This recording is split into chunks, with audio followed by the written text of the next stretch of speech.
Their soldier found a little girl crying with a suitcase in the middle of the road. He decides to help, not knowing she is the daughter of a billionaire. What happens next is unbelievable. The sky was painted in shades of orange and purple as Marcus Elwood adjusted the mirrors of his old car. 5 hours of non-stop driving, and there was still a long way to go until he reached home. His eyes burned with exhaustion. 3 years serving on missions that made him see the worst of humanity had left invisible scars. Marcus was returning home, but he wasn't the same man who had left. His fingers drummed on the steering wheel as the back road snaked between open fields and distant farms. The radio crackled, catching only bits of songs between stations. Marcus turned it off and let the silence fill the car. Better this way. His mind was already making too much noise with memories he'd rather forget. That's when his eyes caught something out of place in the rural landscape. A colorful blur on the shoulder of the road. Marcus slowed down, intrigued. As he got closer, the blur took shape. A child. But what the hell? Marcus hit the brakes and stopped the car a few yards ahead. He looked in the rearview mirror to confirm what he had seen. Yes, it was really a tiny little kid sitting on the shoulder, hugging her own knees. He got out of the car, on alert, looking for a broken-down vehicle or any adults nearby. Nothing. Just the empty road, open fields, and a little girl all alone. Marcus approached carefully. The girl didn't move. She must have been about 4 years old, with messy blonde hair from the wind and wide, clear eyes that stared at him with suspicion. She wore a small pink jacket over a t-shirt, jeans and colorful sneakers. She didn't look hurt, but her face was marked by the dried tracks of tears. "Hi," Marcus said, crouching down to be at her level. "Are you okay? Where are your parents?" The girl just stared at him, hugging her knees tighter. Not a word. Marcus looked around again. The sun was sinking below the horizon, and soon darkness would take over the road. There were no visible houses nearby. "Are you lost?" he tried again. Silence. The girl just blinked, her eyes fixed on him as if assessing whether she could trust him. Marcus ran a hand through his short hair, restless. He couldn't just leave her there. Night would fall soon and the temperature would drop. Besides, this road wasn't busy. It could be hours before another car passed. "Look," he said, keeping his voice calm. "It's getting dark and cold. I can't leave you here alone. How about we go to the next town to find some help?" When he held out his hand, the girl shrank back even more. Marcus pulled back a little. "All right, I won't force you to do anything. But I really can't just drive off and leave you here." Marcus thought quickly. The nearest police station was almost an hour away, and with night falling, taking the girl with him seemed like the safest option. "My name is Marcus," he introduced himself, sitting on the asphalt while keeping a distance so as not to scare her. "I'm a soldier. I just got back home after being away for a long time. I live alone in a quiet place. I can take you there, get you something to eat, and tomorrow morning we'll look for your parents. What do you think?" The girl remained silent, but something in her eyes changed. The fear seemed to have given way to a hint of curiosity. "I promise everything will be okay," Marcus assured her. "I just want to help." Slowly, he stood up and held out his hand again. This time, after a few seconds of hesitation, the girl lifted her small, trembling hand and placed it in his palm. The small and fragile touch hit Marcus like a punch, a protective instinct he didn't know he had awakened inside him. Who would leave such a small child alone on a deserted road? What had happened? Carefully, Marcus helped the girl to her feet. She didn't speak, but she allowed him to guide her to the car. When he opened the back door, he hesitated. "I don't have a car seat," he explained, feeling awkward. But I'll drive really slow, I promise." The girl climbed into the back seat and sat down, her little legs barely reaching the edge of the seat. Marcus closed the door and got in the car, adjusting the rearview mirror so he could see her. "Are you comfortable back there?" he asked. She didn't answer, just watched him with those clear, attentive eyes. Marcus started the car and began to drive, keeping the speed low. In the rearview mirror, he saw the girl looking out the window, as if searching for something or someone she had left behind. Marcus's house was about half an hour away. During the entire drive, he tried to make conversation, hoping the girl would feel safe enough to talk. Are you hungry? I can make something when we get there. I'm not a great cook, but I can make pasta and sandwiches. Nothing, just silence. Do you like stories? I have some books at home. They were mine when I was a kid. Her eyes blinked with interest, but no words came out. When they finally arrived, it was already dark. Marcus's house was simple, a one-story building with a front porch and a small, untended garden. It had been closed up for months since he had left for his last mission. "We're here," he announced, parking. "This is my house." The girl looked out the window, analyzing the place. Marcus got out of the car and opened the back door for her. Carefully, she got out and stood next to the vehicle, observing the dark house. Marcus unlocked the door and turned on the lights. Dust and stuffy air greeted him. "Sorry about the mess. It's been a while since I've been here." The girl entered hesitantly, looking around with curiosity. The living room was simple: a brown sofa, an armchair, a coffee table with some old magazines, and a small television. On the wall, a few photographs in frames. Marcus dropped his duffel bag on the floor and watched the girl. She looked exhausted, with faint dark circles under her clear eyes. "You must be hungry," he said. "Tide, I'll see what's in the kitchen." The pantry was practically empty, just a few canned goods and packets of instant noodles. In the freezer, he found a container of frozen soup that his mum had left the last time she visited, before she passed. Marcus heated the soup while the girl waited on the sofa, hugging her knees. She watched his every move attentively, as if studying his intentions. "Here," he said, bringing a steaming bowl of vegetable soup. "Careful, it's hot."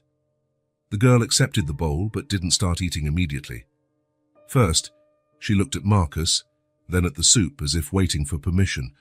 "You can eat," he encouraged. "It's okay." Slowly, she picked up the spoon and tasted the soup. After the first spoonful, she began to eat more eagerly, and Marcus realized how hungry she must have been.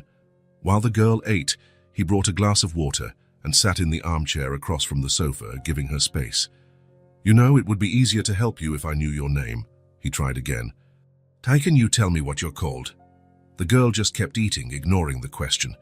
When she finished the soup, Marcus took the bowl to the kitchen. Upon returning, he found the girl looking at the photos on the wall.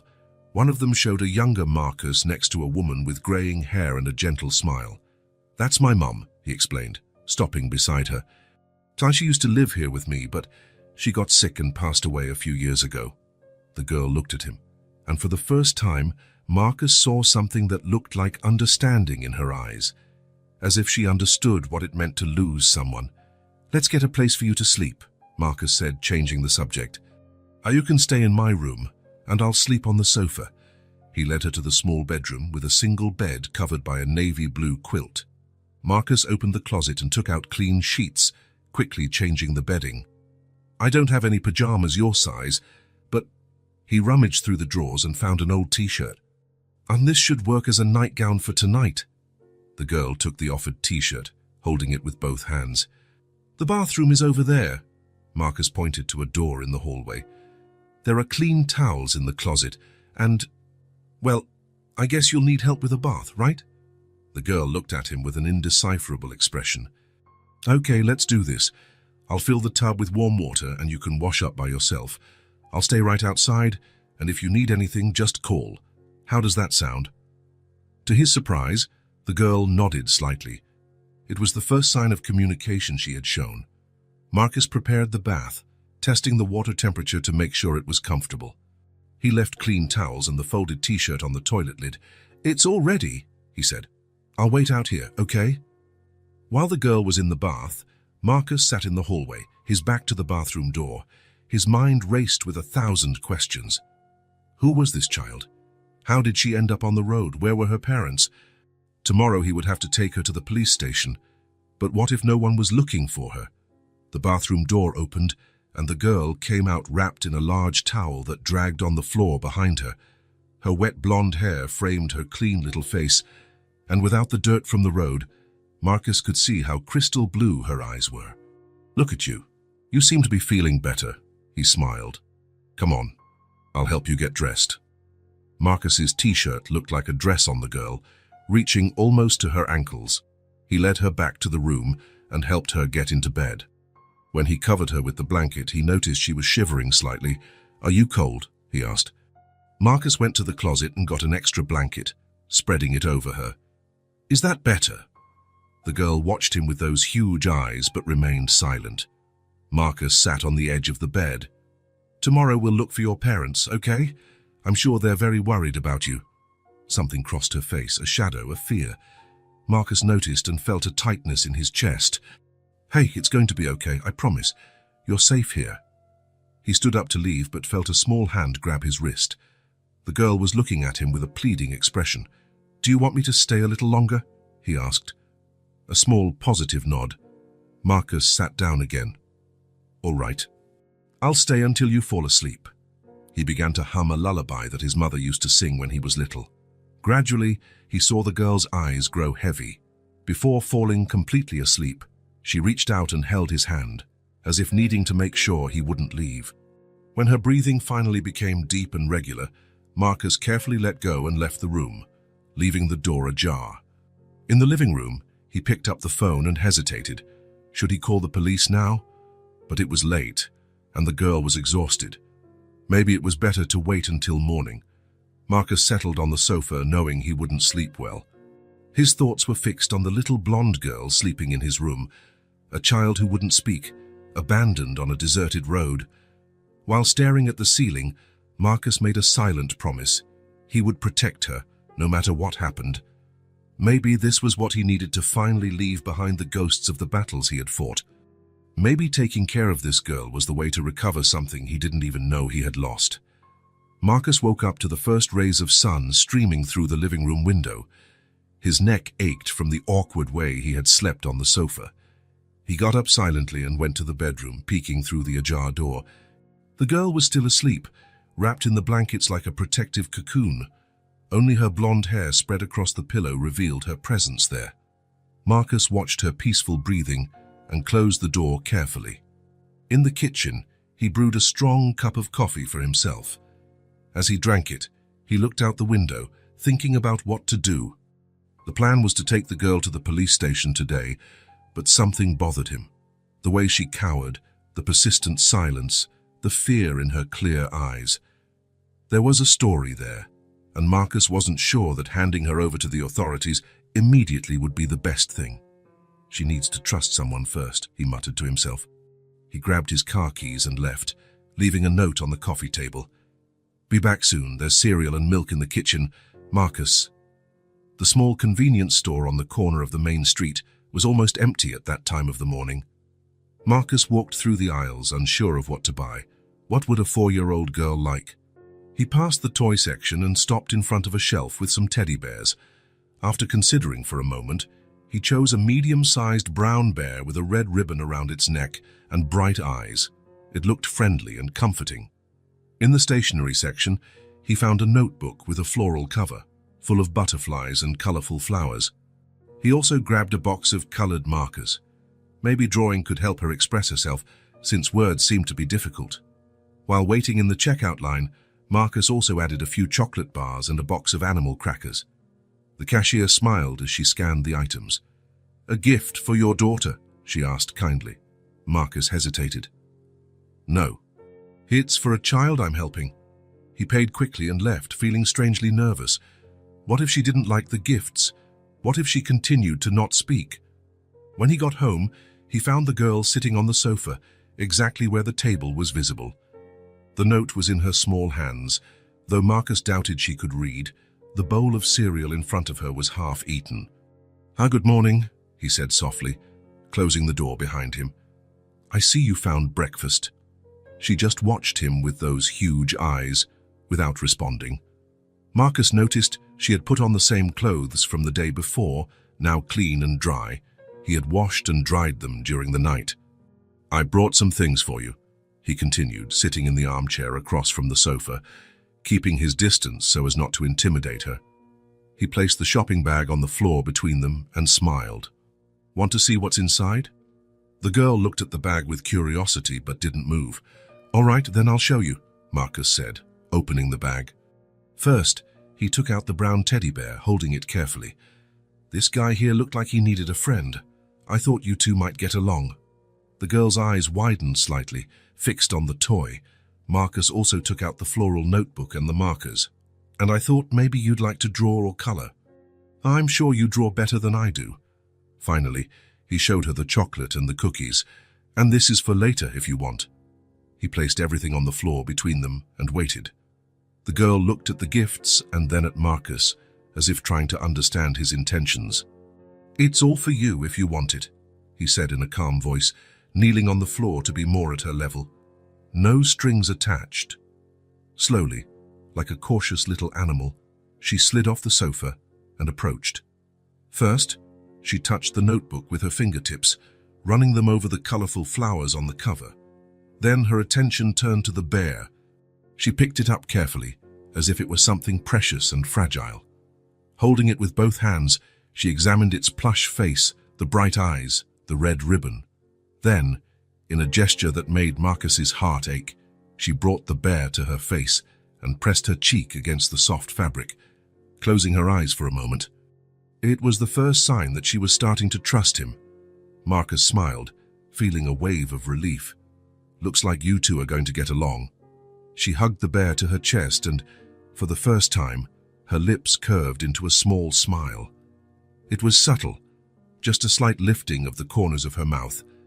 But for Marcus, it was like watching the sun rise. "How about we give him a name?" he suggested. The girl looked at the bear, thoughtful but didn't answer. "All right, we don't have to decide now," Marcus said, not pushing. "He can wait." She sat on the floor and pulled the notebook closer. Marcus opened the box of markers for her and watched as the girl carefully chose a green marker. With concentration, she began to draw in the new notebook. Marcus left her to it and went to the kitchen to prepare lunch. From time to time, he would peek discreetly into the living room, seeing her completely absorbed in her drawings, the teddy bear firmly propped up beside her. That simple scene, a child drawing on the living room floor, stirred a strange feeling in Marcus, as if his house, which had always seemed empty since his mother's death, had finally come to life again. As he prepared pasta with tomato sauce, Marcus tried to plan his next steps. Should he take the girl to the police station today? Or would it be better to wait a little longer, until she felt safe enough to talk about what happened? Lunch passed in a friendly silence. The girl ate with appetite, the teddy bear sitting in the chair next to her like a guest of honor. Afterward, she returned to her drawings in the living room while Marcus did the dishes. The day passed peacefully. In the evening, after a simple dinner, Marcus prepared a warm bath for her and then helped her get settled in bed, the bear held tightly against her chest. "Good night, little one," he said softly, tucking her in. "We'll talk more tomorrow, okay?" She just watched him with those clear, attentive eyes, and Marcus had the impression that there was less fear in them now. The next morning, Marcus awoke to the sound of paper being turned. He opened his eyes and saw the girl sitting on the living room floor, near the sofa where he slept, drawing intently in her notebook. The teddy bear was propped up beside her, like a silent guardian. "Good morning," Marcus said, stretching. "Sleep well?" She briefly looked up and nodded, another small step forward. "What are you drawing?" he asked, sitting up and leaning over to get a better look. The girl turned the notebook towards him. The drawing showed two stick figures, one big and one small, holding hands. Next to the smaller figure was what looked like a brown bear. "Is that us?" Marcus asked, feeling a wave of emotion. She nodded again with a small smile. "It's beautiful," he praised sincerely. After breakfast, Marcus decided they needed some fresh air. The day was sunny and pleasant, perfect for a walk. "How about we go to the park nearby?" he suggested. "It has a nice playground and we can bring a snack." The girl seemed to consider the idea. After a moment, she picked up the bear and the notebook as if to indicate she was ready. The park was just a few blocks away. On the way, Marcus talked calmly about the neighborhood, pointing out the corner bakery, the public library, and the elementary school. The girl walked beside him, the bear held firmly under one arm, her other hand occasionally holding Marcus's when they crossed the streets. At the playground, there were a few other children playing. The girl watched them for a while but preferred to sit on a bench with Marcus, hugging her bear and observing everything around her. "Want to try the swings?" Marcus asked after a while. "I can push you." To his surprise, she nodded and allowed him to guide her to the swings. Marcus helped her up and began to push her gently. The first real smile appeared then, a smile that lit up the girl's entire face as she flew gently back and forth. The sound of a soft giggle escaped her lips, making Marcus's heart leap. It was the most beautiful sound he had ever heard. They spent the morning at the park, alternating between the swings, the slide, and breaks for drawing under the shade of a large tree. The girl seemed more relaxed, less scared, although she still didn't speak. On the way home, they stopped at the small grocery store to buy ingredients for lunch. The girl held Marcus's hand as they walked through the aisles, helping to choose fruits and pointing to things that caught her attention. "I think we're making progress, aren't we?" Marcus said as they made sandwiches together in the kitchen. She nodded, smiling shyly as she placed a slice of cheese on the bread. The afternoon arrived, quiet and warm. Marcus opened the windows, letting the gentle breeze in. He sat in the armchair with a book, while the girl went back to drawing, sitting on the living room rug, her bear faithfully by her side. From time to time, Marcus would look up from his book, watching her concentrated on her artistic work. Her blonde hair fell over her face, and she would push it away with a distracted gesture. Her tongue would sometimes stick out of the corner of her mouth when she was focused on a particularly difficult detail. There was something deeply comforting about that domestic scene. For a brief moment, Marcus allowed himself to imagine what it would be like if this were his normal life. Quiet days at home, taking care of a child, far from the missions and the horrors he had seen. The sound of the colored pencil against the paper was the only noise in the room, aside from the occasional turning of pages in Marcus's book. Time seemed to flow at a different, gentler pace. It was then that it happened. The girl looked up from her drawing and looked directly at Marcus. There was a different expression on her face, as if she had made an important decision. She hesitated for a moment, her lips moving silently as if rehearsing. And then, in a whisper so quiet Marcus almost didn't hear it, she said, "Lila." Marcus slowly lowered his book, afraid to break the moment. "Is your name Lila?" A small nod confirmed it. "Lila," Marcus repeated softly. "That's a very beautiful name." A shy smile crossed her face, and Marcus felt as if he had just witnessed a small miracle.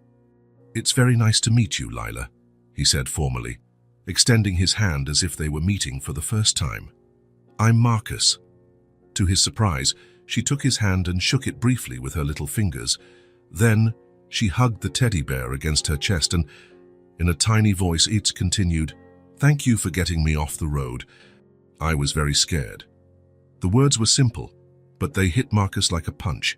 The reality of the situation, a 4-year-old child, alone on a deserted road, came back with full force. What had happened to her? How did she end up there? But he kept his expression gentle, not wanting to scare her now that she was finally starting to talk. "You don't have to thank me, Lila," he replied gently. "I'm glad I found you. No one should be alone on a road, especially not a brave little girl like you." Lila looked down, her fingers playing with the bear's red ribbon. "Can I ask you something, Lila?" Marcus continued gently. "How did you end up on that road?" She hugged the bear tighter, and Marcus saw the fear returning to her eyes. "It's okay." He immediately backed off. "We don't have to talk about it now. Whenever you're ready." Lila nodded, visibly relieved. "What matters is that you're safe now," Marcus assured her. "And I'm going to help you find your family, I promise." A shadow passed over Lila's face at the word family, and Marcus made a mental note. There was a story there, something painful, but he wouldn't push her. She would talk when she was ready. "Does your bear have a name yet?" he asked, changing the subject. Lila looked at the toy thoughtfully. "Brownie," she said after a moment, her voice a little firmer now. "Brownie," Marcus repeated, smiling. "That suits him perfectly."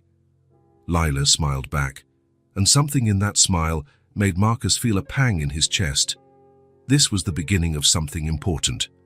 He didn't know exactly what or how it would end, but he felt with certainty that his life had just changed forever. The rest of the afternoon passed in a new atmosphere. Lila still spoke little, but each word felt like a precious gift. She showed Marcus her drawings, explaining with short sentences what she had made. In one of them, there were 3 figures, the 2 from before and a third, smaller one. "Who's this?" Marcus asked, pointing to the 3rd figure. "Brownie," Lila replied, as if it were obvious. "He's part of the family now." Family. The word hung in the air between them, loaded with meaning. Marcus didn't correct the implication that they formed a family. Him, Lila, and a teddy bear named Brownie. As strange as it was, somehow it felt right.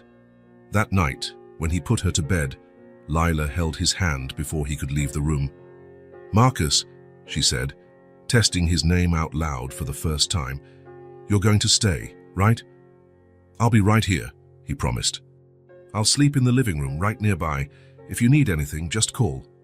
She nodded, seeming satisfied with the answer. She hugged Brownie to her chest and closed her eyes. Marcus watched her for a moment before leaving, an abandoned child and a lonely soldier, both desperately needing someone. Fate had a strange sense of humor. As he settled on the sofa, Marcus knew that tomorrow he would have to make difficult decisions. He should take Lila to the authorities, tell them about the strange circumstances in which he found her. It was the right procedure. But something in his heart resisted the idea, the fear in her eyes when he mentioned family, the way she was finally starting to trust him. He needed to find out more about what happened before handing her over to strangers. Marcus fell asleep thinking of her words, so simple and so profound. "Thank you for getting me off the road." It wasn't just the physical road he had taken her from, he realized. It was from some dark and frightening path that no child should ever have to walk alone. And for some reason he couldn't fully explain, he felt that their paths were now irreversibly intertwined. The following days brought a quiet routine to Marcus's house. Lila talked more and more, though still in short, simple sentences. She rarely let go of Brownie, the brown teddy bear, as if he were a shield against bad memories. On the 4th night since he had found her on the road, Marcus made vegetable soup for dinner, the same recipe his mother used to make when he was a child. The warm, comforting aroma filled the small kitchen as a light rain tapped against the windows. Lila sat at the table, swinging her little legs that didn't reach the floor. Brownie occupied the chair beside her, as had become custom. Marcus placed a steaming bowl in front of her and another for himself, sitting across from her. "Careful, it's hot," he warned, blowing on his own spoon to set an example. Lila mimicked the gesture, blowing carefully before tasting the soup. A small smile appeared on her face. "Yummy," she said, taking another spoonful. "It was my mum's favorite," Marcus commented, breaking off a piece of bread. "She used to say that hot soup cures any sadness." Lila looked at him with curiosity. "Do you miss her?" The question, so direct and innocent, caught Marcus by surprise. "Yes," he answered honestly. "Every day." Silence fell between them for a few moments, just the sound of spoons against the bowls and the rain outside. "I miss my mum too," Lila said suddenly, looking down at her soup. "She went to heaven when I was a baby." Marcus felt a tightness in his chest. It was the first time Lila had mentioned her family. "I'm sorry, Lila," he said softly. She shrugged, a strangely adult gesture for such a small child. "I don't remember her. I've only seen pictures." Marcus hesitated, unsure if he should ask more. He didn't want to push, but he needed to understand what had happened. "And your dad?" he finally asked, keeping his voice casual. Lila stopped eating, her spoon suspended in the air. Her blue eyes filled with water. "He doesn't want me anymore," she whispered. Marcus felt as if something icy ran down his spine. "Who told you that, Lila?" "Claire," she replied, putting down her spoon. "My new mommy." "Your stepmom," Marcus corrected gently. Lila nodded, pressing her lips together. "She doesn't like me. She says I make noise and a mess." Marcus took a deep breath, trying to stay calm. "What happened the day I found you, Lila? Can you tell me?" She wrapped her arms around herself, as if she suddenly felt cold. Marcus realized she was fighting back tears. "It's okay," he assured her. "You're safe here." Lila looked at Brownie as if drawing courage from the teddy bear. After a long moment, she began to speak, her small voice almost lost in the sound of the rain. Daddy went away for work. Claire said she was going to take me for ice cream. Marcus nodded, encouraging her to continue. We drove for a long, long time, Lila continued, frowning at the memory. I asked, "Where's the ice cream?" and she said, "Oh, shut up." A tear rolled down her face, and Marcus had to control himself to not show the anger that was beginning to build inside him. Then she stopped the car on the road. Lila continued. Her voice choked. She said that Daddy didn't want me anymore because he was going to have another baby with her.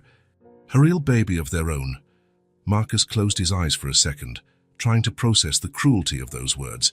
She told me to get out of the car, Lila sobbed, the tears now flowing freely. I didn't want to, but she yelled a lot and I got scared. Then she drove away and left me there. Her voice broke on the last word, and sobs took over her small body. Marcus stood up immediately and knelt beside her, opening his arms. Lila threw herself against his chest, crying uncontrollably. Shh, it's all okay now, he murmured, hugging her carefully. You're safe. No one is going to hurt you here.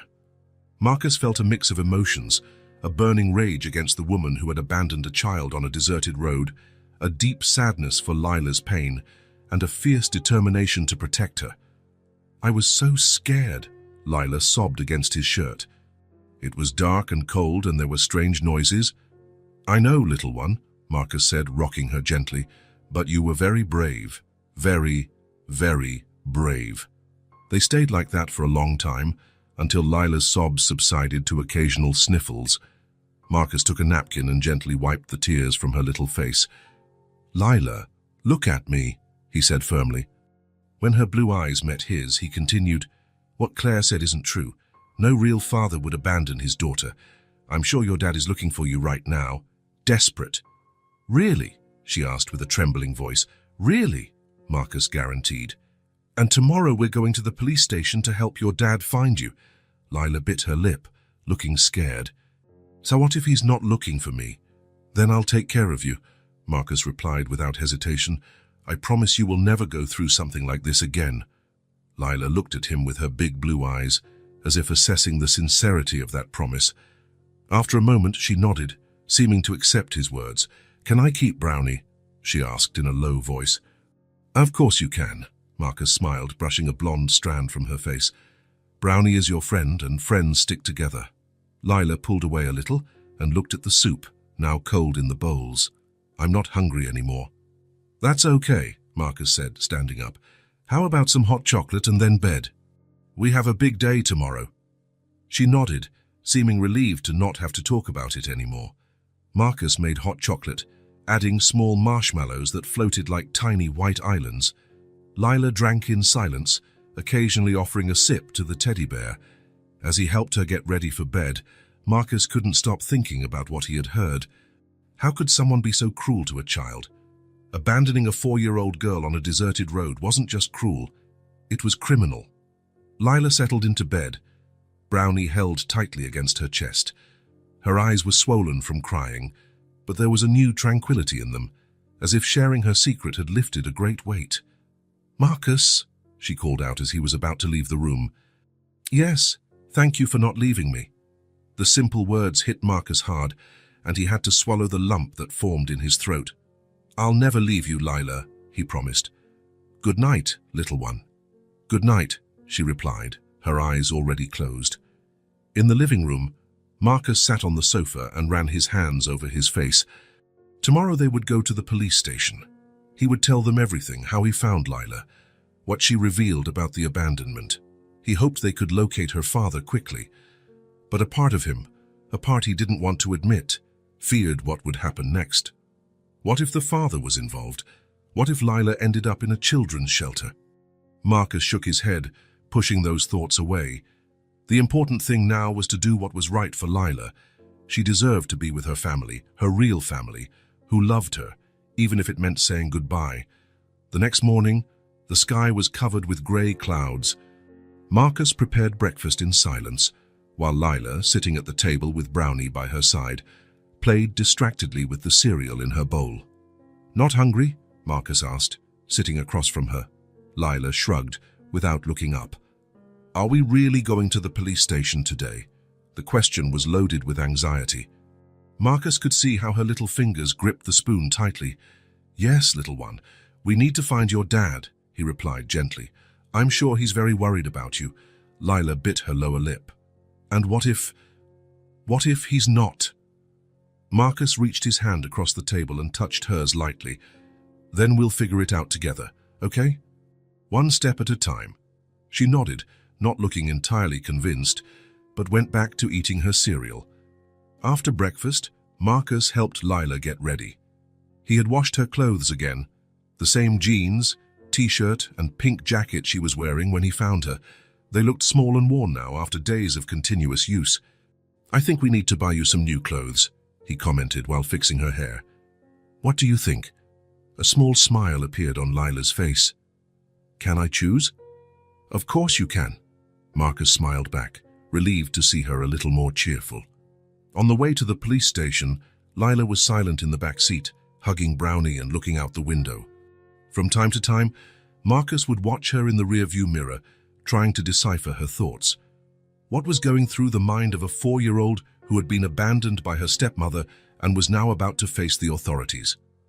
The police station was in the center of town, a 2-story brick building with an American flag fluttering at the entrance. Marcus parked and turned off the engine, taking a deep breath before turning to Lila. "We're going to go in and talk to the police officers, okay? They're good people who will help us." Lila squeezed Brownie against her chest. "Are you going to stay with me the whole time?" "The whole time," Marcus guaranteed. "I promise." She held out her pinky finger. "Pinky promise?" Marcus smiled and linked his finger with hers. "Pinky promise?" Inside the station, the air smelled of old coffee and paper. A middle-aged officer with graying hair at his temples greeted them at the reception desk. "How can I help you?" he asked, looking from Marcus to Lila with curiosity. "I need to report a case of child abandonment," Marcus replied in a low voice, not wanting to scare Lila. "I found this little girl alone on a road 4 days ago." The officer, whose name tag identified him as Officer Reynolds, immediately became more attentive. He looked at Lila, who partially hid behind Marcus's leg. "Why don't you come with me to a more private room?" Reynolds suggested, pointing down a side hallway. The room was small, with a wooden table, 3 chairs, and faded beige walls. Reynolds offered them water and asked if Lila would like a hot chocolate. When she shyly nodded, he smiled and asked a passing officer to get the drink. "Now," said Reynolds, sitting across from them and opening a notepad, "can you tell me exactly what happened?" Marcus recounted everything: how he found Lila sitting alone on the shoulder of Highway 16, how he took her home because it was getting dark, and how she finally revealed that her stepmother had deliberately abandoned her. Reynolds listened with a grave expression, occasionally taking notes. When Marcus finished, the officer turned to Lila, who was sipping her hot chocolate in silence. "Hi, Lila," he said in a gentle voice. "Can you tell me your full name?" Lila looked at Marcus, who gave an encouraging nod. "Lila Whitford," she answered in a small voice. "And how old are you, Lila?" 4. "I'm turning 5 on Halloween." "Halloween, huh? That's cool." Reynolds smiled. "And do you know your dad's name?" "Derek," she replied. "Derek Whitford." "And where do you live?" Lila frowned, thinking. "In the blue house with the white flowers out front." Marcus realized she didn't know the address, normal for such a young child. Reynolds jotted down the information and stood up. "I'm going to check our records. I'll be back in a few minutes."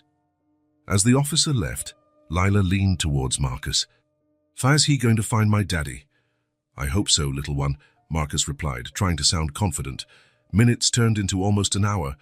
Lila had finished her chocolate and was now drawing on a pad of paper a kind officer had given her. Marcus watched the clock on the wall, feeling his anxiety grow with each passing minute. Finally, Reynolds returned, accompanied by a woman in civilian clothes who introduced herself as the county social worker. The officer's face was serious, and Marcus felt a pit in his stomach. "Mr. Elwood," Reynolds began, sitting down again, "we've checked all missing persons records from the last few weeks. There is no report for a child named Lila Whitford. In fact, we can't find any Derek Whitford registered in our county or the neighboring ones. Marcus felt as if the floor had disappeared from under his feet. What do you mean? That's not possible. She was abandoned 4 days ago. Her father must be looking for her. Reynolds shook his head slowly. No one has reported a child matching her description missing. We are going to expand the search statewide and issue an alert, but for now. The social worker leaned forward. For now, we need to find a safe place for Lila to stay while we continue the search for her family. Marcus looked at Lila, who continued to draw, seemingly oblivious to the conversation. His heart ached at the thought of what that meant. She can stay with me, he said firmly. She's been at my house for 4 days already. She's adapting well. The social worker, a woman of about 50 with a compassionate expression, looked at him hesitantly. I understand your concern, Mr. Elwood, but there are procedures to follow. Normally, in cases like this, the child is temporarily placed with a licensed foster family. I'm in the military, Marcus argued. I have a clean record. I can provide references. Lila has been through enough trauma being abandoned. Taking her from an environment where she's finally started to feel safe will only make things worse. Reynolds and the social worker exchanged glances. We'll need background checks, home visits, the social worker began. Do whatever is necessary, Marcus interrupted. But please, don't separate her from me now. After a long discussion and several signed forms, they reached an agreement. Lila could remain in Marcus's temporary care while the authorities continued to search for her family. There would be weekly visits from the social worker, and Marcus would have to attend a family court hearing the following week. It was late afternoon when they finally left the police station. Lila, exhausted from hours of waiting and questioning, could barely keep her eyes open. Marcus settled her in the back seat of the car, carefully buckling her seatbelt. Are we going home now? She asked sleepily, hugging Brownie. Yes, little one. We're going home, Marcus replied, feeling a lump in his throat as he realized how much those words meant now. As he drove through the streets that were beginning to light up with the falling night, Marcus couldn't stop thinking about the situation. How was it possible that no one had reported Lila's disappearance? Wouldn't a father who truly cared move heaven and earth to find his daughter? In the rearview mirror, he saw that Lila had already fallen asleep, her head lolling slightly to the side, her arms still wrapped tightly around the teddy bear.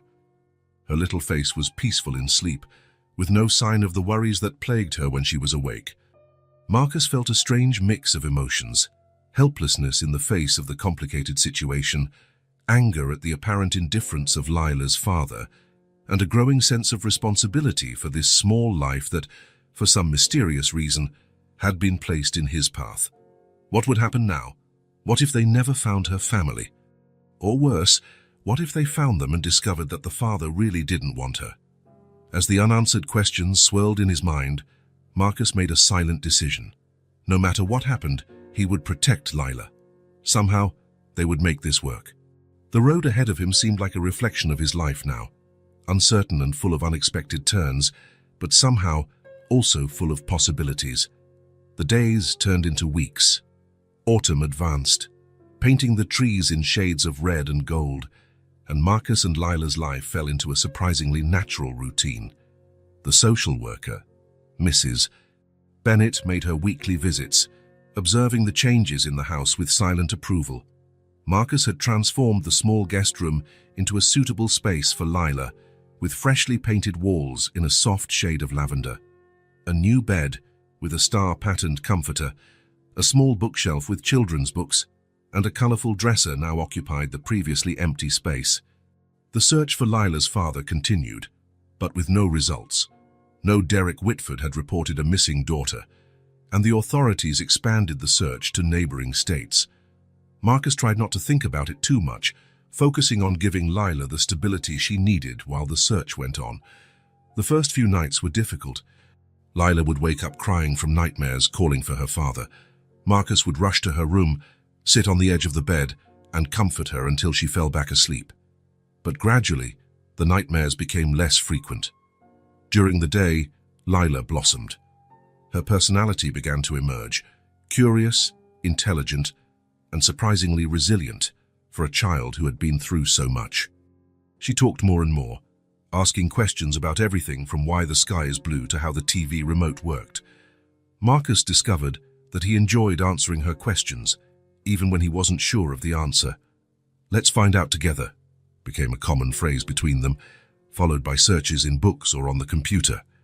On a particularly sunny afternoon, after weeks of rain, Marcus took Lila to the park. She ran through the grass, chasing butterflies and laughing, a sound he never tired of hearing. Brownie, the bear, watched from the bench where Marcus had placed him to sunbathe, as Lila had insisted. When they returned home, Lila asked to draw. Marcus set up the small table in the living room with paper and her colored markers, now supplemented with crayons and colored pencils he had bought. While she concentrated on her new drawing, Marcus prepared dinner in the kitchen, keeping an eye on her through the open door. "What are you drawing today?" he asked, while chopping carrots for the stew. "Us," Lila replied without looking up from the paper. Marcus smiled, feeling a warmth in his chest. It was incredible how in such a short time this little girl had become so important in his life.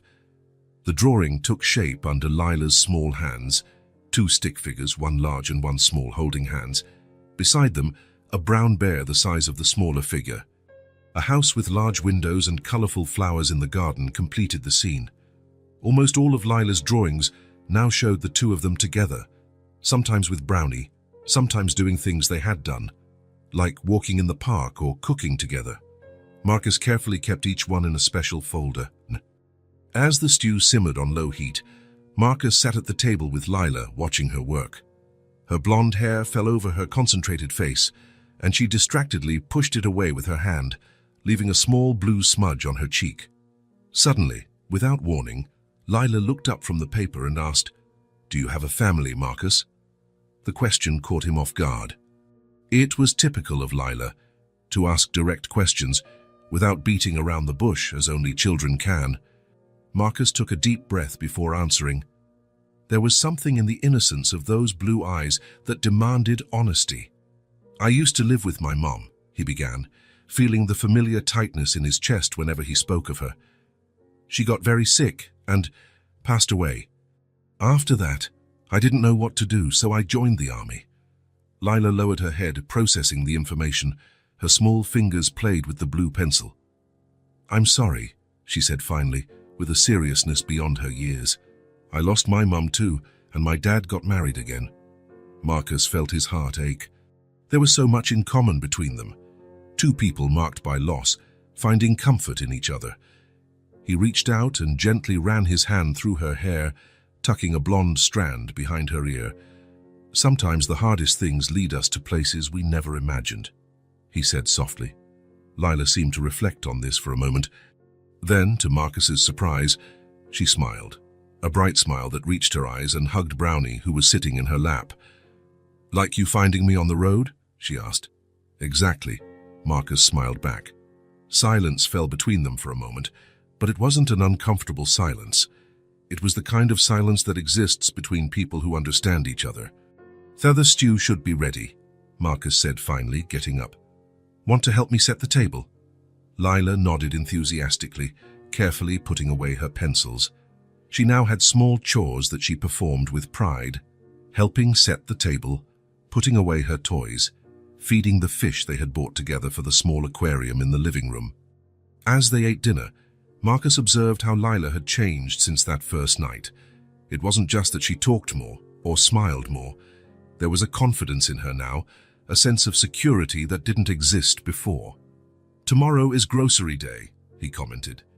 "Want to make the list with me after dinner?" "Can I ask for chocolate chip cookies?" Lila asked hopefully. I think so." Marcus pretended to consider it seriously. "But only if you help me pick out vegetables too." "Deal," she replied promptly, holding out her small hand. Marcus shook it solemnly, holding back a laugh. Negotiating with Lila was becoming an art. She was a quick learner in the game of give and take. After dinner, they sat together on the sofa with a paper and pen to make the shopping list. Lila dictated items while Marcus wrote, occasionally suggesting things she forgot. Milk, apples, chocolate chip cookies, carrots, drawing paper. orange juice. The list grew. A mix of Marcus's practical needs and Lila's small desires. Like everything in their lives now, intertwined, shared. When they finished, Lila yawned, rubbing her eyes. "I think someone's ready for bed," Marcus observed. "Not yet," she protested, but another yawn betrayed her. "Come on, little one. Time for a bath and then bed." The nightly routine unfolded with the comfortable familiarity of established habits. Bath, pajamas, now her own, with star prints that Lila had chosen. Brushing teeth, and a bedtime story. Lila chose a book about a family of rabbits, her favorite of the week, and climbed into bed, arranging Brownie beside her. Marcus sat on the edge of the bed and began to read, doing different voices for each character, which made her giggle. When the story was over, Lila looked at him with eyes already heavy with sleep. "Marcus, yes? Do you think my dad is looking for me?" The question caught Marcus off guard, a painful reminder of the temporary situation they were living in.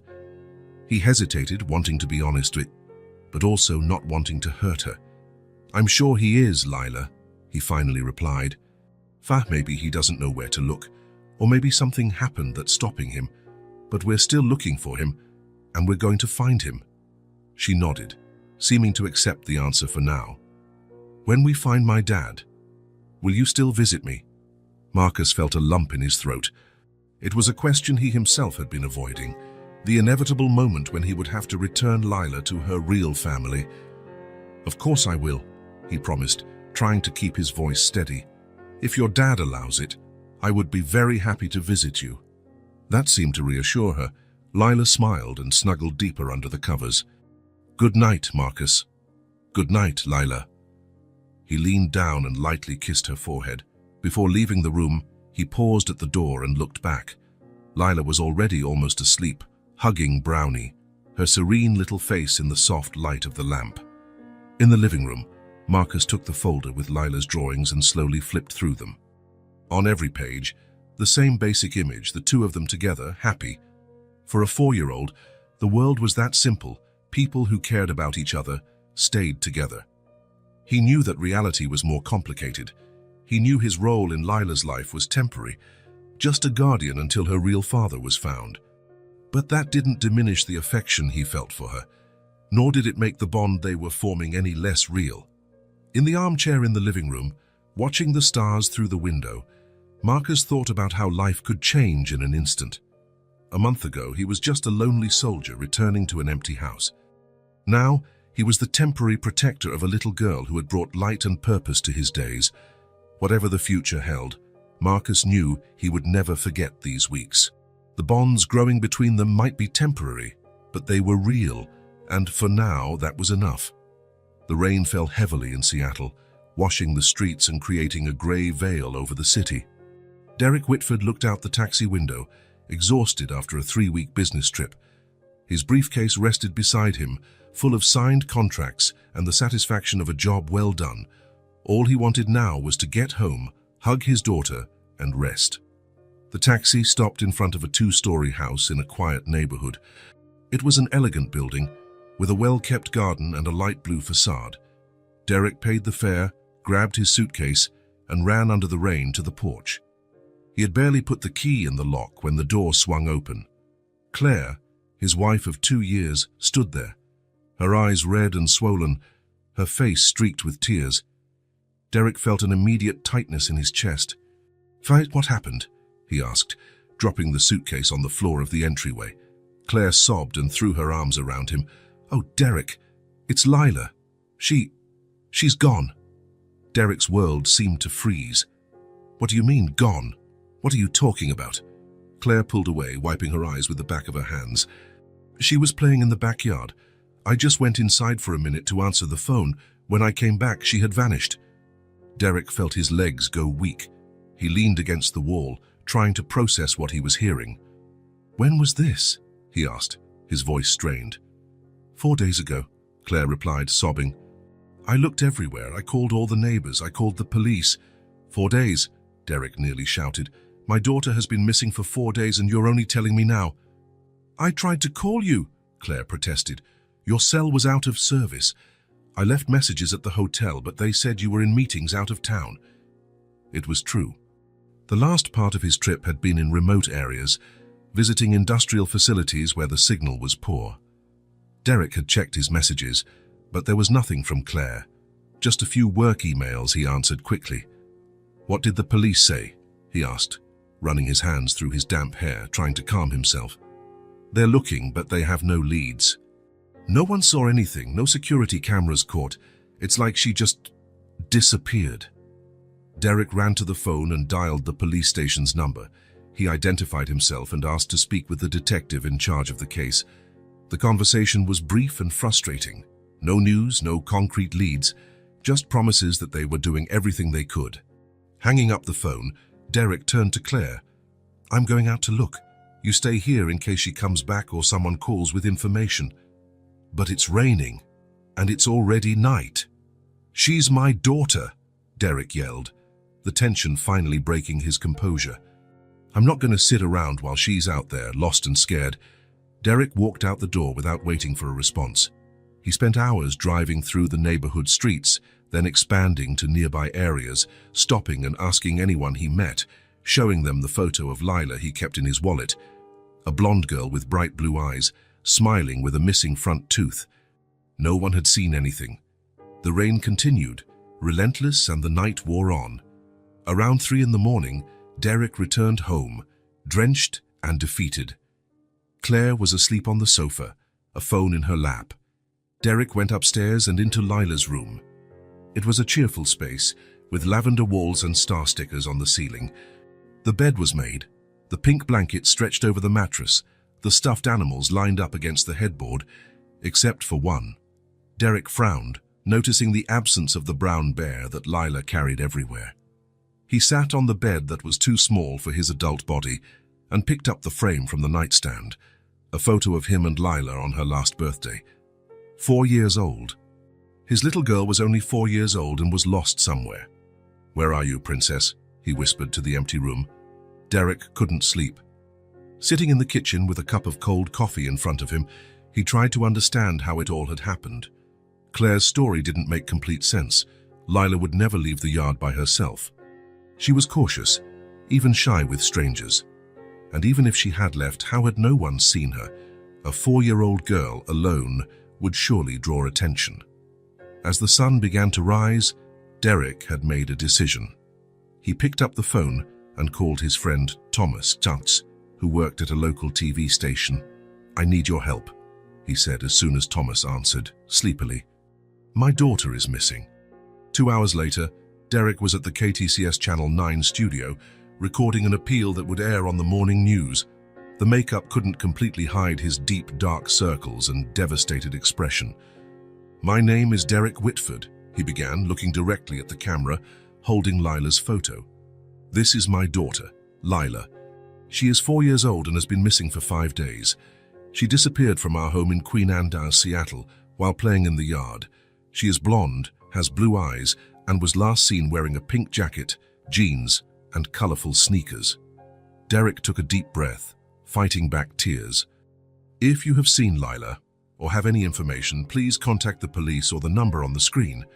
Lila, if by some miracle you are watching, Daddy loves you very much and is going to find you. I promise. The appeal aired on the morning news, along with Lila's photo and a contact number. Thomas promised they would repeat the story on the noon and evening newscasts and share it with other stations. Meanwhile, over 100 miles away, Marcus and Lila were having breakfast in front of the small TV in the kitchen. It was Saturday, and Marcus had made pancakes in funny shapes, getting laughs out of Lila when he presented one that was supposed to look like an elephant, but more closely resembled a shapeless cloud. It's a baby elephant, Marcus insisted, feigning indignation as Lila laughed harder. It looks more like Brownie after he fell in the puddle, Lila commented, referring to the previous day when they had gone for a walk, and the bear had ended up in a mud puddle. Marcus smiled, watching how Lila had blossomed in recent weeks. She still asked about her father occasionally, but the questions came with less frequency and urgency. Marcus worried about this. He didn't want her to forget her real family. But he also couldn't deny that he was growing more and more attached to the girl. The social worker had said on her last visit that they were considering formalizing Marcus's status as a temporary guardian, given that no family member had yet been found. Marcus had conflicting feelings about this. On one hand, it meant Lila could stay with him longer. On the other, it meant her father really wasn't looking for her. What kind of father wouldn't move mountains to find his daughter? The morning news started on the TV, and Marcus turned up the volume a bit as he ate his pancakes. Local news first. The weather. An accident on the main highway. The opening of a new park. "Can I have extra syrup?" Lila asked, her face already smeared with maple syrup. "Just a little more," Marcus conceded, grabbing the bottle. "Or you'll be stickier than wallpaper." Lila laughed at the comparison, holding out her plate. It was at that moment that the anchor's voice shifted to a more serious tone. "And now a special appeal. A 4-year-old girl has been missing for 5 days in Seattle. Her parents are desperate for information." Marcus barely registered the words, busy pouring the syrup. But then the sound from the TV captured his full attention. "My name is Derek Whitford. This is my daughter, Lila." The syrup bottle slipped from Marcus's fingers, spilling onto the table. On the screen, a man of about 35, with deep dark circles and a devastated expression, held a photo of a blonde girl with blue eyes, the same girl who was now sitting at his table. "Lila, if by some miracle you are watching, Daddy loves you very much and is going to find you, I promise." A heavy silence fell over the kitchen. Marcus looked at Lila, who had frozen, her fork in the air, her wide eyes fixed on the TV. The syrup dripped down the table, pooling on the floor, but no one moved to clean it up. Then, slowly, Lila pointed to the screen with a trembling hand. "That's my daddy," she whispered, tears already streaming down her face. "That's my daddy. Marcus." Marcus felt a lump in his throat. He didn't know what to say. So many conflicting emotions hit him. Relief to know that Lila's father was really looking for her, confusion about the story that didn't match what Lila had told him, and a pang of pain at the realization that his time with her was coming to an end. But above all, there was the shock of the revelation. The man on TV clearly had no idea what had really happened to his daughter. He believed Lila had disappeared from the backyard, not that she had been deliberately abandoned on a road. Someone was lying. And considering what Lila had said about her stepmother, "Lila," Marcus said, kneeling beside her, "are you sure that's your dad?" She nodded vigorously, still crying. "It's Daddy. He's looking for me." Marcus grabbed a napkin and gently wiped her tears. "Yes, he is. And now we know where to find him." Marcus's mind was racing. He needed to call the police immediately, report that he had found Lila Whitford, explain the circumstances. But he also needed to prepare Lila for what was to come, the reunion with her father, but also the inevitable confrontation with the truth about what her stepmother had done. "We're going to call the police right now," Marcus said, picking up the phone. "We'll tell them we saw your dad on TV and that you're here, safe with me." Lila picked up Brownie, who was sitting on a nearby chair, and hugged him tightly. "Are we going to see Daddy today?" "I hope so, little one," Marcus replied, dialing the local police station. "I hope so." As he waited for the call to be answered, Marcus watched Lila, who was now smiling through her tears, clutching Brownie to her chest and looking at the TV, where other news was now playing. But the image of her father remained vivid in her memory.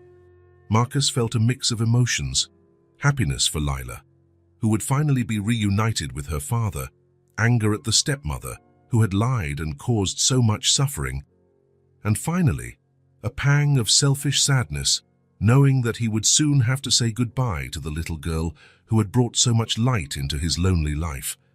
When the dispatcher answered, Marcus took a deep breath. "Good morning. My name is Marcus Elwood. I'm calling because I just saw a news appeal about a missing girl, Lila Whitford. She's here with me. Safe." There was a moment of shocked silence on the other end of the line, and then a flurry of questions. Marcus briefly explained how he found Lila, promising to give all the details when they arrived at the station.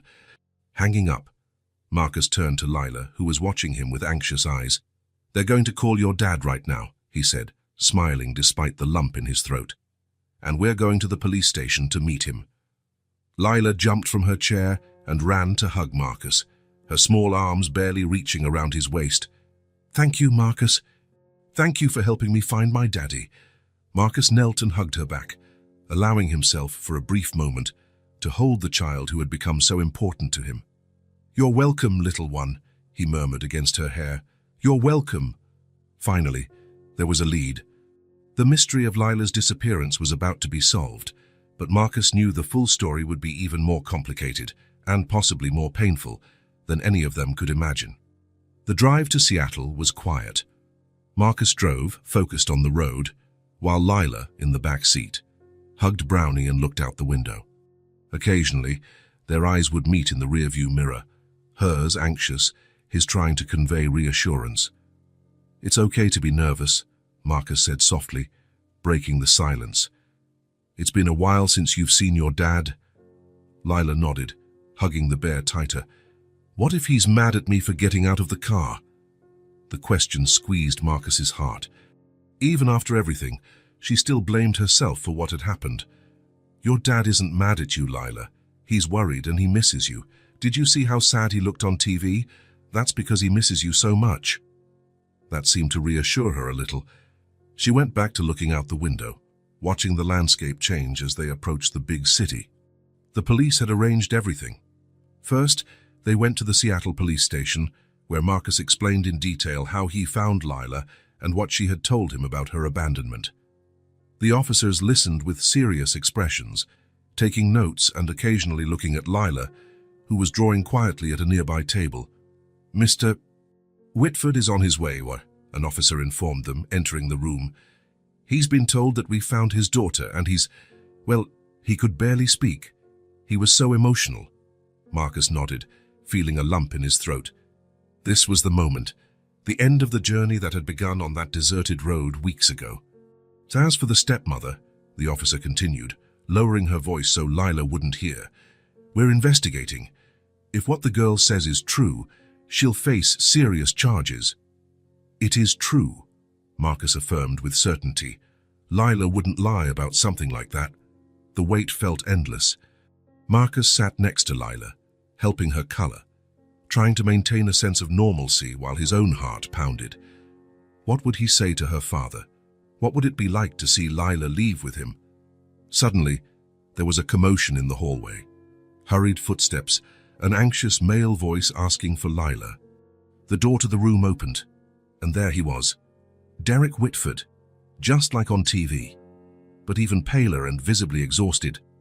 For a second, time seemed to freeze. Derek stopped at the door, his eyes fixed on Lila. She looked up from her drawing and froze, the blue marker suspended in the air. "Lila," Derek whispered, as if he couldn't believe it. "Hi, Hattie," she exclaimed, dropping the marker. Derek crossed the room in 3 long strides and fell to his knees.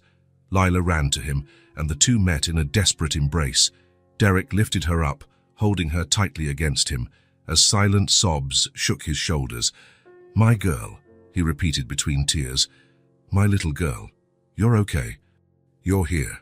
Marcus watched the scene with a heavy heart, happy for the reunion, but feeling a pang of loss he couldn't avoid.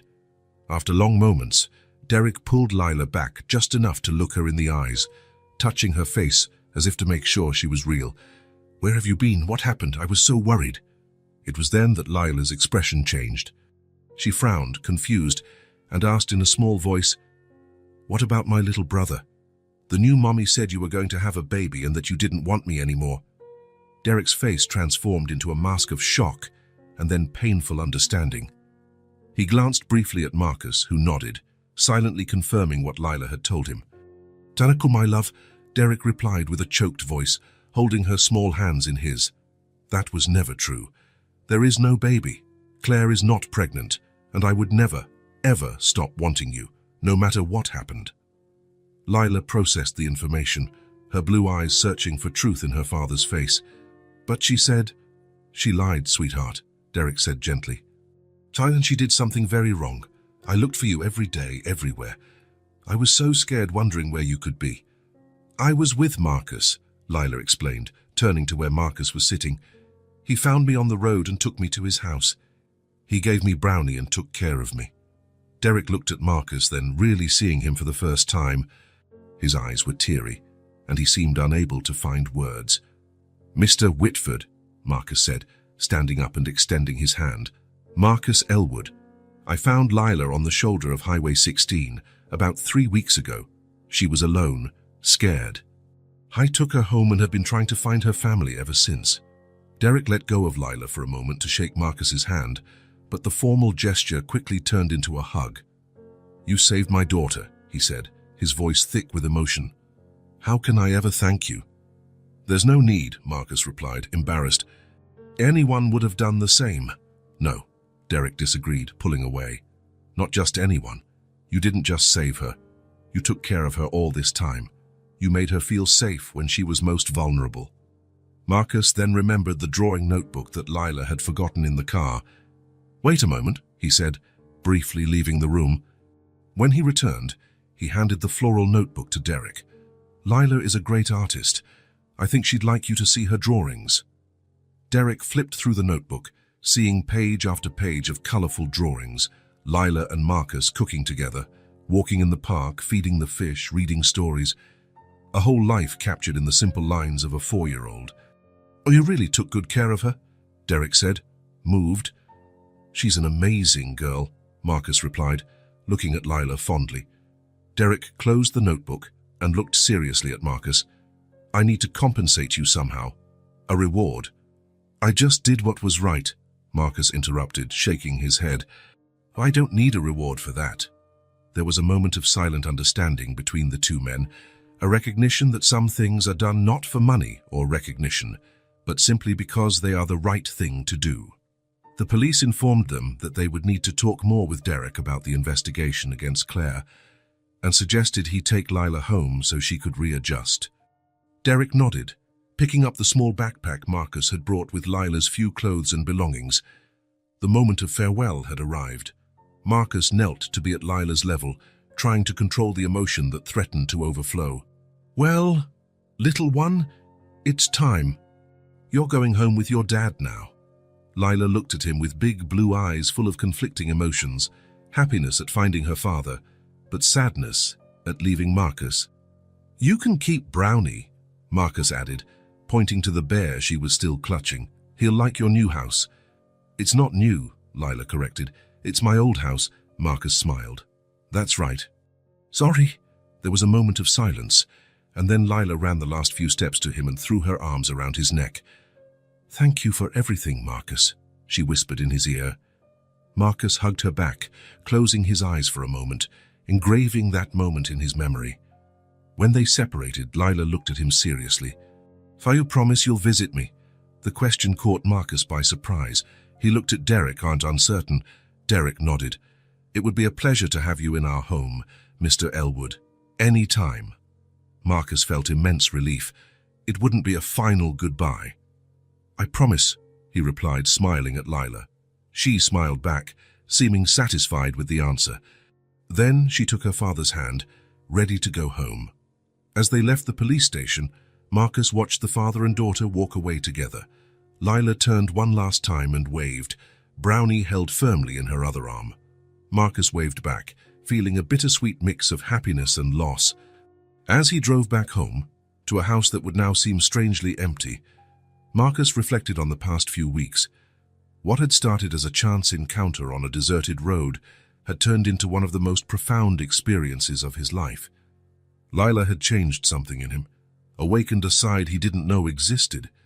And although it was hard to see her go, there was comfort in knowing she was where she was supposed to be, with her father who loved her, and that the doors were not closed to the future. Marcus smiled as he thought of the promise he had made. It was a promise he intended to keep. After all, some connections are too strong to be broken by distance or time. This was one of them. The afternoon sun streamed through the living room windows, creating golden patterns on the rug. Derek watched Lila sleeping on the sofa. Brownie held tightly against her chest. He couldn't take his eyes off her, as if he feared she might disappear again if he looked away. The phone vibrated in his pocket. It was Claire, for the third time since he had left the police station. Derek had ignored the previous calls, But now, with Lila safely asleep, it was time to face the truth. He answered and went out to the yard, where he could talk without disturbing his daughter's sleep. "Derek, where are you? What's going on?" Claire's voice sounded anxious, almost hysterical. "I found Lila," he replied dryly.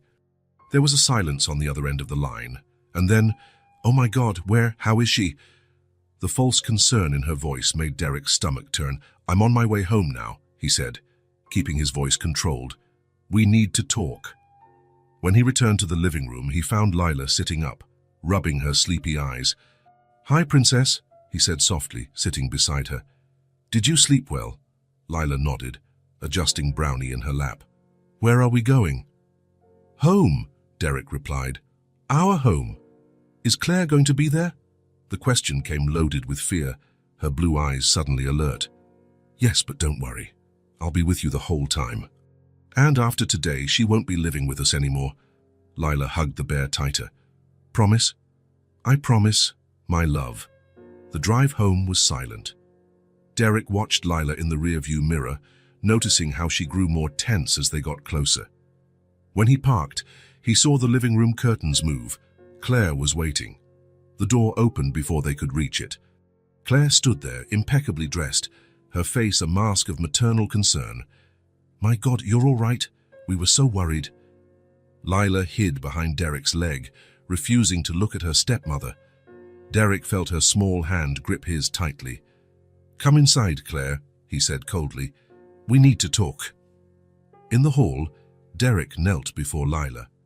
"Princess, can you go up to your room? I need to talk to Claire alone. I promise I'll be up to see you soon." Lila looked from Derek to Claire, hesitant. "Can I take Brownie?" "Of course you can," Derek smiled gently. "I'm sure he wants to see your room too." When Lila disappeared upstairs, Derek turned to Claire. His face had lost all its gentleness. "Living room?" "Now."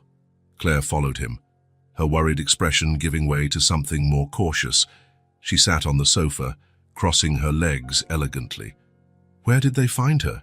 she asked, as if they were talking about a lost object.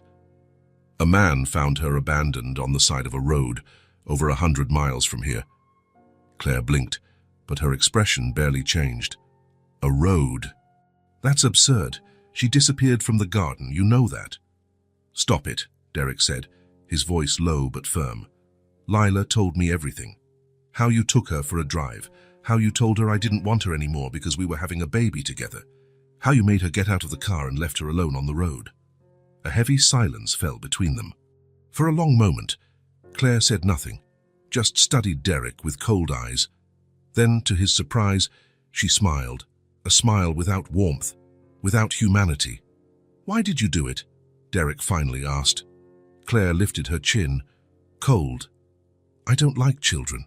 I never have. I made up that I was pregnant and that you didn't want her anymore. If I wanted her to suffer."